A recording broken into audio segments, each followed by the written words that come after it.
செமையா இருக்குடா. அவ்வளோ வச்சாலுமே அம்மா காலி பண்ணிடுவேன். கடையில வாங்குற கலாக்கண்டை வீட்லயே செய்ய போறோம். அதுவும் ரொம்ப ரொம்ப சிம்பிளா. அப்படியா?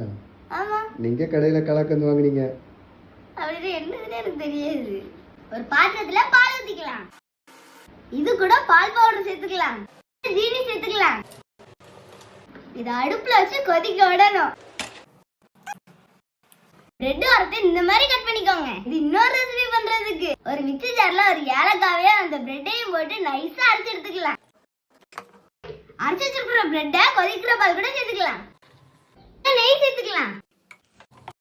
அவ்வளவுதான். ஆஃப் பண்ணிட்டு ஆற விடுவோம். இப்ப இதை ஒரு பாத்திரத்துல மாத்தி ஃப்ரிட்ஜ்ல வைக்க போறோம். பட்டர் சீட் போட்டுக்கலாம். முந்திரி பாதாம் பிஸ்தா எல்லாம் நைஸா அடியில தூவிக்கலாம். அவ்வளவுதான். இதை அப்படியே ஃப்ரிட்ஜ்ல வச்சிடலாம்.